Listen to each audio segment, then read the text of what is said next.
Bismillahirrahmanirrahim. Assalamualaikum warahmatullahi wabarakatuh.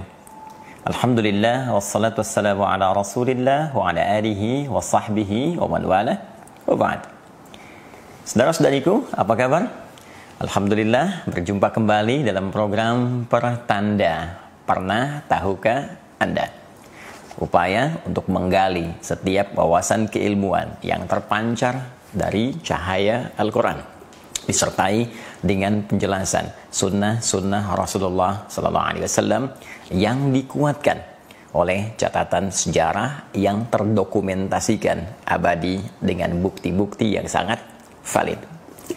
Kali ini ada sesuatu yang sangat menarik yang akan kita kaji dari data-data statistik yang dimunculkan oleh para sejarawan tentang transformasi kehidupan masyarakat Arab pra kenabian Rasulullah Muhammad SAW dengan bandingannya setelah Nabi memberi petunjuk dengan izin Allah kepada mereka yang merubah tatanan mereka ke dalam suasana yang terabadikan pada saat ini dengan kualitas yang tidak biasa.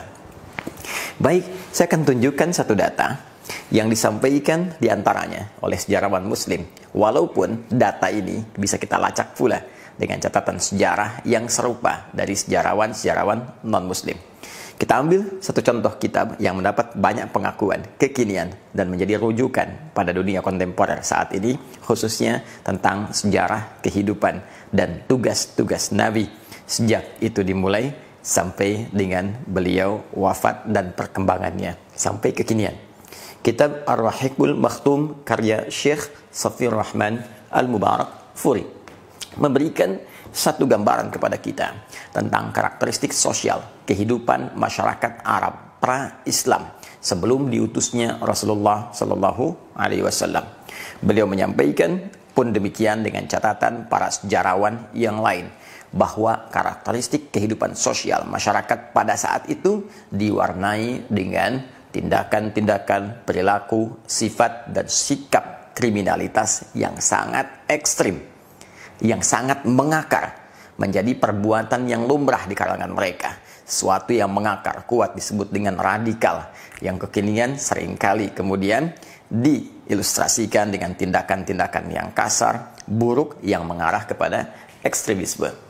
Dicatat dalam catatan sejarah yang valid, pemabuk, pembunuh, pembegal, penipu, pezina, bahkan di halaman 47 di kitab yang tadi saya tunjukkan, sifat zinanya bukan zina sembarang zina, tapi zina yang mungkin boleh jadi di dunia kekinian pun tidak didapati.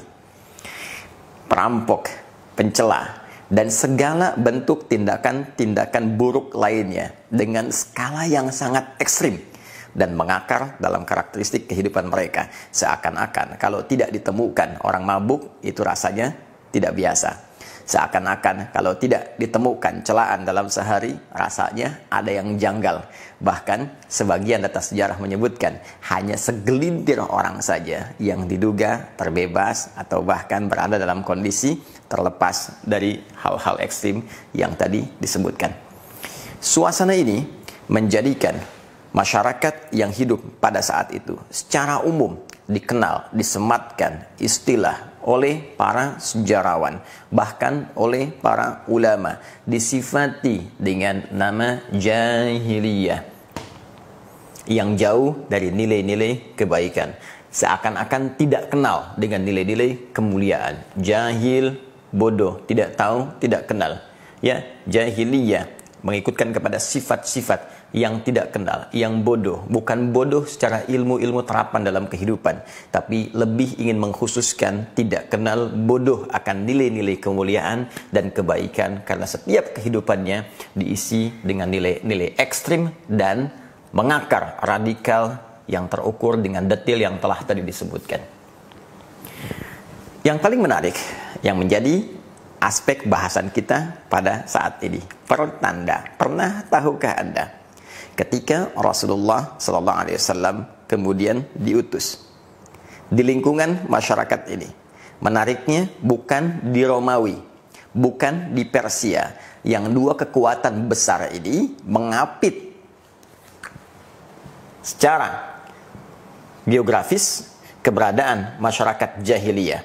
Kalau kita ilustrasikan, bila di sini ada jahiliyah, maka kanan dan kirinya ada apitan Romawi dan Persia yang sudah maju, punya peradaban, punya aspek keilmuan.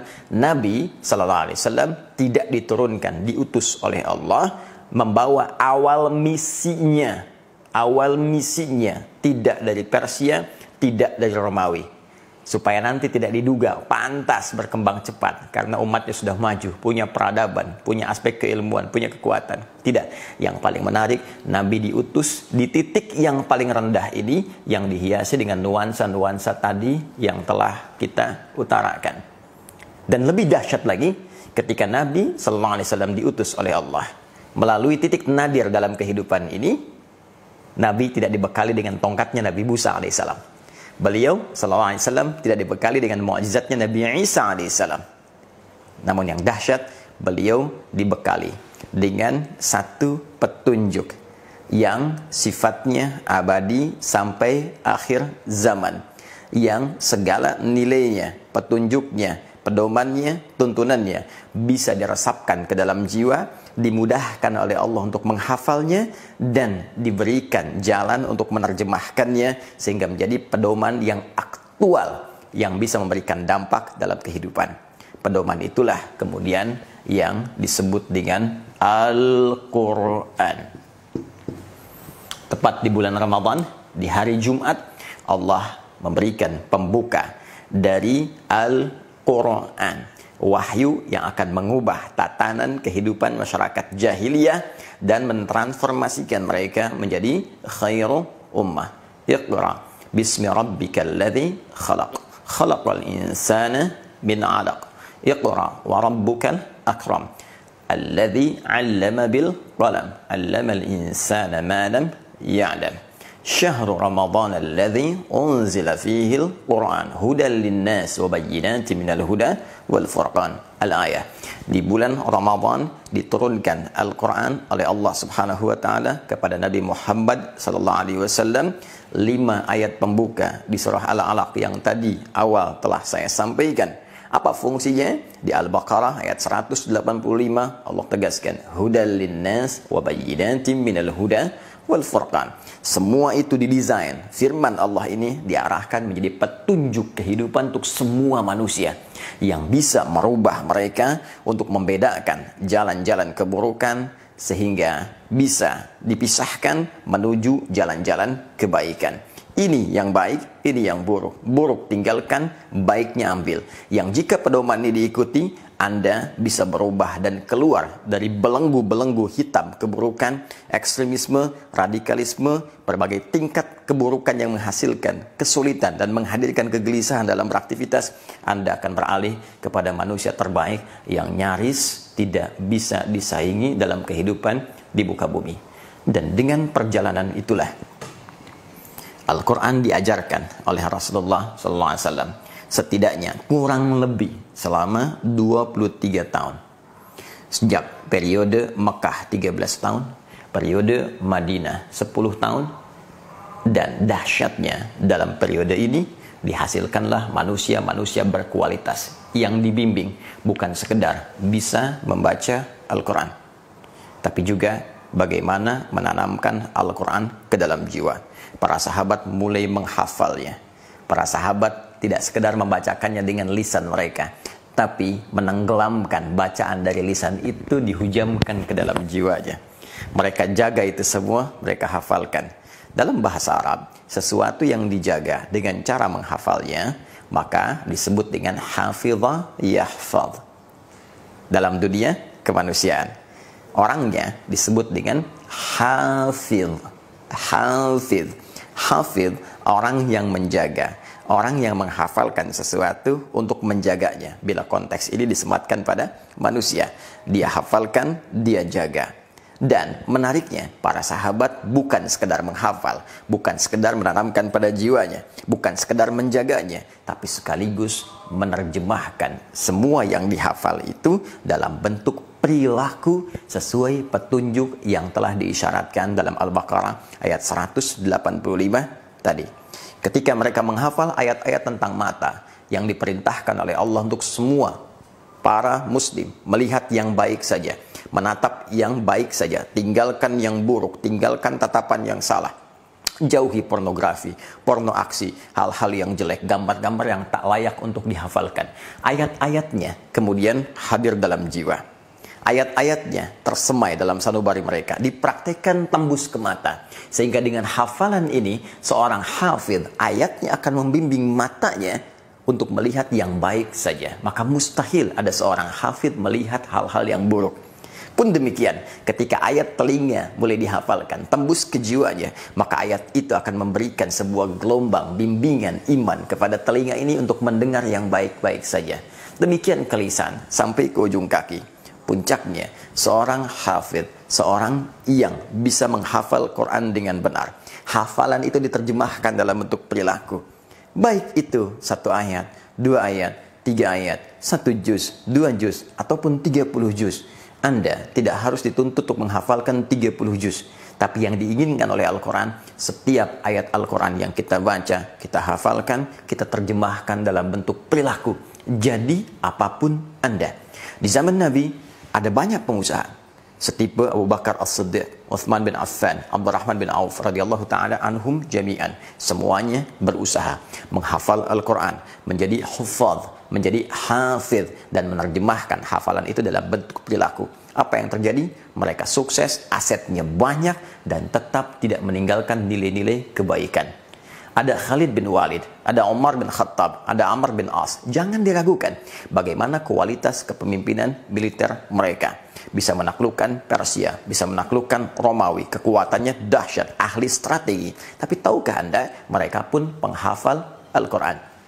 Ada dosen, pengajar, ahli ilmu seperti Ali bin Abi Thalib, Abu Hurairah. Jangan diragukan bagaimana dahsyatnya keilmuan mereka. Tapi mereka pun hafidh. Ada arsitek seperti Salman Al-Farisi. Jangan diragukan bagaimana arsitektur beliau ketika membentengi kota Madinah dengan membuat parit-parit itu. Yang sekarang kemudian namanya bahkan dikenang dan diabadikan dengan nama-nama tertentu. Bahkan menjadi nama masjid dari sebuah kampus yang sangat fenomenal. Bahkan menjadi inspirasi dari satu bagian-bagian institusi dengan namanya untuk menunjuk keilmuannya, kedahsyatannya. Tapi jangan pernah Anda lupa. Pernah tahukah Anda bahwa mereka semua ahli Al-Quran? Mereka semua hafidh. Dan yang paling dahsyat, sampai sekarang namanya abadi. Sejarahnya enak dilihat. Tampilannya nyaman diamati. Dalam bahasa singkat, mereka good looking. Hafidh, good looking. And they are not radical. Mereka bukan golongan radikal. Mereka bukan golongan ekstrem. Dan mereka mampu bertransformasi menjadi pribadi hebat yang berkontribusi dalam membangun kehidupan di tempat yang mereka pijak.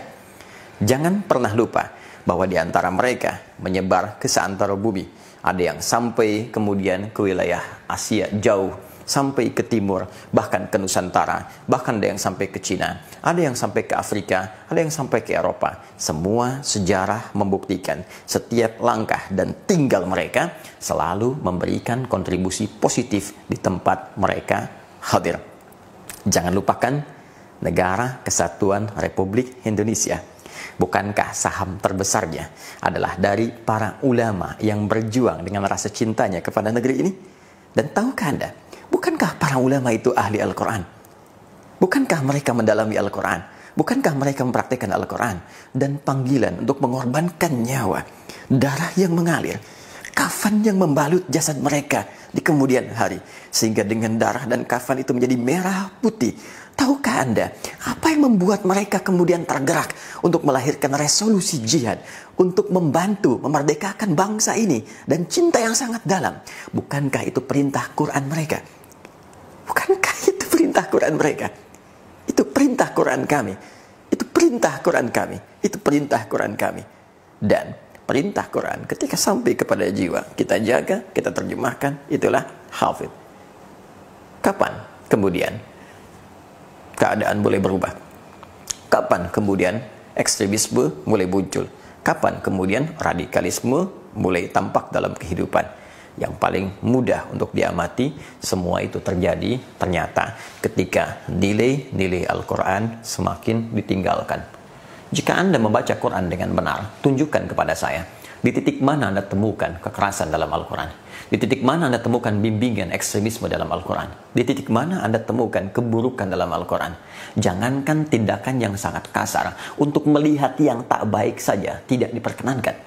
Maka Anda bisa bayangkan, jika pejabat ini hafidh, dia akan mustahil melihat catatan-catatan yang salah, melihat angka-angka yang keliru. Untuk lihat proyek yang salah saja tak mampu, apalagi menggerakkan tanda tangannya untuk bisa menitikkan catatan jemarinya membuat sesuatu yang salah.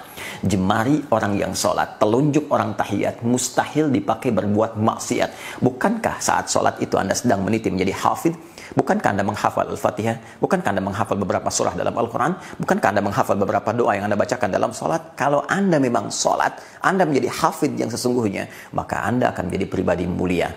Karena itulah ketika kita sholat, Allah memberikan statement, jika sholat Anda benar, inna sholata tanha anil fahsya wal munkar. Sungguh, sholat yang benar ditunaikan akan mencegah dari segala perbuatan buruk yang mungkin tampil dari pribadi seseorang. Apalagi itu menjadi ekstrim, bahkan radikal.